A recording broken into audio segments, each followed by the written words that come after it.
मैं डॉक्टर देवेंद्र कुमार मिश्र, सहायक professor, JLS college Majhauliya, west Champaran, department of history. आज हम भारत छोड़ो आंदोलन के विषय पर चर्चा करेंगे। हम सभी जानते हैं कि भारत छोड़ो आंदोलन जो 9 अगस्त 1942 को बम्बई में महात्मा गांधी द्वारा शुरू किया गया था, ये हमारे स्वतंत्रता आंदोलन का आखिरी आंदोलन था। विगत भारतवर्ष में अंग्रेजों के शासन से अपने आप को आज़ाद करने के लिए विभिन्न तरह का आंदोलन किया गया, असहयोग आंदोलन किया गया। भारत के पूरे जनता के द्वारा कुछ लोग जो सक्रिय सदस्य थे वो तो सरकार से आमने सामने की वार्तालाप करते थे और अपना असहयोग आंदोलन चलाते थे, लेकिन कुछ महत्वपूर्ण नेता थे जो इस आंदोलन की गति में भूमिगत रूप से भी रह के अपने मिशन को जारी रखा। इस आंदोलन में युवा वर्ग का काफी महत्व रहा। अब हम इस पर विस्तार से वार्तालाप करेंगे, आगे इसमें जानेंगे। भारत छोड़ो आंदोलन द्वितीय विश्व युद्ध के दरमियान हुआ था। यह आंदोलन इसलिए करना पड़ा कि अंग्रेजों द्वारा बार बार यह आश्वासन दिया जाता था कि आने वाले समय में आपको आज़ादी दे दी जाएगी, परंतु परिस्थिति कुछ ऐसी बनती थी कि अंग्रेज किसी न किसी बहाने इस स्वतंत्रता को हमेशा टालते गए। प्रथम विश्व युद्ध में भी इन लोगों ने कहा था कि आप लोग, आपकी सेना इस युद्ध में हमारी मदद करे, तत्पश्चात हम आपको आज़ादी दे देंगे। लेकिन अंग्रेजों द्वारा उस समय भी आज़ादी नहीं दी गई। उसके बाद महात्मा गांधी द्वारा कई तरह के आंदोलन किया गया, कई बार समझौता हुआ, कई बार वार्तालाप हुआ, इसी दरमियान 2 बार गोलमेज सम्मेलन भी हुआ, परंतु बात कहीं बन नहीं पाई। यह एक आंदोलन था जिसका लक्ष्य सिर्फ एक था कि भारत को हमें स्वतंत्र करना है। इसी लक्ष्य को रखकर जितने भी आंदोलनकारी थे चल रहे थे, सभी की एक ही लक्ष्य था कि भारत किसी तरह से आज़ाद हो, स्वतंत्र हो, एक स्वतंत्र राष्ट्र बने। भारत में यह आंदोलन जो हुआ वो ब्रिटिश शासन की सत्ता को किसी तरह से समाप्त किया जाए, उसके अत्याचार को समाप्त किया जाए, इसी उद्देश्य को लेकर यह भारत छोड़ो आंदोलन शुरू किया गया। महात्मा गांधी द्वारा अखिल भारतीय कांग्रेस समिति के बंबई अधिवेशन में इसकी चर्चा प्रारंभ हुई। इस आंदोलन की रूपरेखा शुरू की गई विश्वविख्यात काकोरी कांड के 17 साल बाद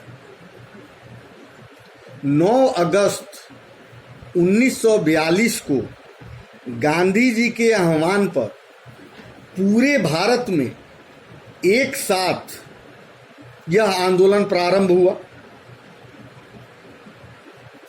यह भारत को आजाद करने के लिए अंग्रेजी शासन के विरुद्ध एक सविनय अवज्ञा आंदोलन था। क्रिप्स मिशन के अंतर्गत जो वार्तालाप हुई थी यहाँ के नेताओं द्वारा, उसके असफल होने के बाद महात्मा गांधी ने ब्रिटिश शासन के खिलाफ अपना ये तीसरा सबसे बड़ा आंदोलन शुरू किया।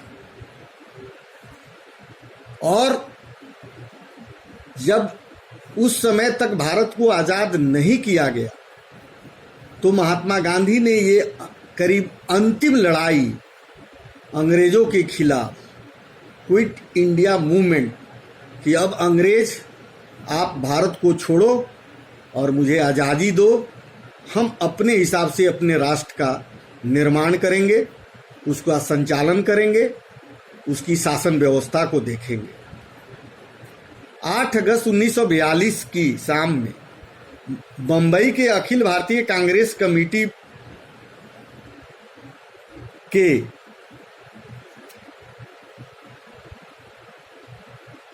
जो मीटिंग हो रही थी उसमें ये प्रस्ताव लाया गया कि अंग्रेजों भारत छोड़ो, इसका नारा दिया गया। इसके तुरंत बाद गांधी जी को अंग्रेजी शासन द्वारा गिरफ्तार कर लिया गया। लेकिन देश में जो युवा वर्ग था उसके अंदर देश की स्वतंत्रता के प्रति इतनी जागरूकता आ गई थी कि इस आंदोलन को दिन प्रतिदिन और तीव्र ही करते गए। और इन्हीं युवा वर्ग के द्वारा इस आंदोलन को और गति देते हुए निरंतर चालू रखा गया। कांग्रेस के अंदर एक समाजवादी नेता जयप्रकाश नारायण जी भी थे, जो भूमिगत होकर इन सारी गतिविधियों को सक्रिय किए हुए थे। पश्चिम में सतारा और पूर्व में मेदिनीपुर जैसे कई जिलों में इन नेताओं द्वारा एक स्वतंत्र सरकार का स्थापना कर ली गई थी। अंग्रेजों ने इस आंदोलन को सख्ती से दबाने का प्रयास किया, अपनी पूरी शक्ति इस आंदोलन को समाप्त करने में लगा दिया। इस आंदोलन को सरकार को दबाने में करीब 1 वर्ष का समय लग गया, तब जाकर यह आंदोलन शांत हुआ। ऐसा माना जाता है कि यह भारतीय स्वतंत्रता आंदोलन का सबसे निर्णायक आंदोलन था, जिसमें सभी भारतवासियों ने बढ़ चढ़कर हिस्सा लिया। युवा वर्ग, बुजुर्ग और काफी भारतीयों में ये जज्बा जागृत हुई कि अब मुझे अंग्रेजों के शासन के अधीन नहीं रहना है, अब हमें किसी भी कीमत पर आज़ादी लेनी ही है। और ये सारे लोग इस आंदोलन को गति दिए रहे। कई जगह समानांतर सरकार बनने के बाद इसके नेता भूमिगत होकर लड़ाई लड़ते रहे। यह आंदोलन जो द्वितीय विश्व युद्ध के बीच में जारी था औपनिवेशिक देशों में साम्राज्यवाद एवं उपनिवेशवाद के खिलाफ आंदोलन तेज होते जा रहे थे।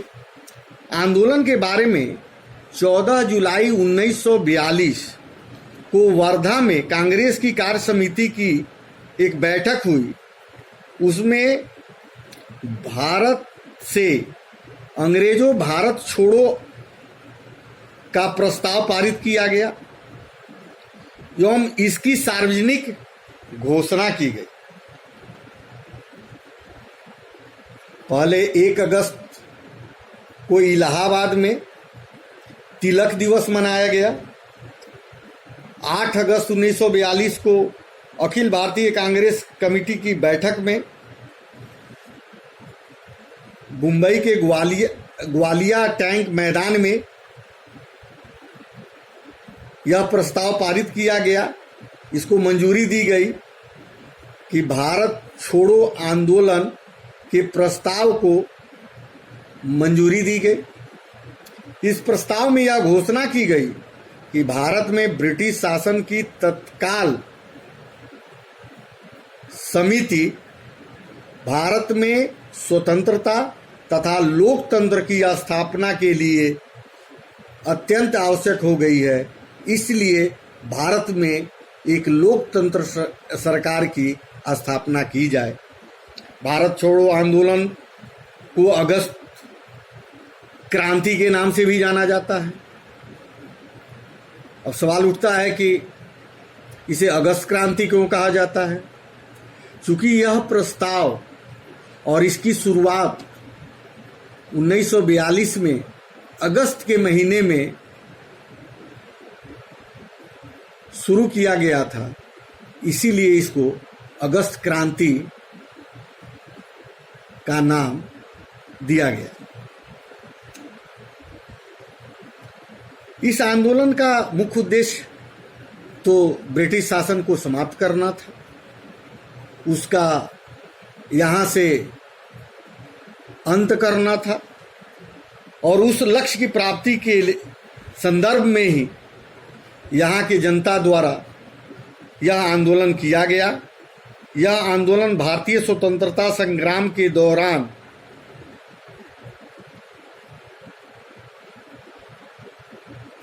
काफी लोग भारतीय मूल के सक्रिय रहे और इस आंदोलन को गति देते रहे, जो बाद में चलकर 1947 में 15 अगस्त 1947 को हमारा भारतवर्ष स्वतंत्र हुआ और हम अंग्रेजों के शासन से मुक्त हुए और 15 अगस्त को हमारे यहाँ लोकतंत्र की स्थापना हुई, जो आज तक निरंतर निर्विघ्न रूप से आज भी जारी है। धन्यवाद।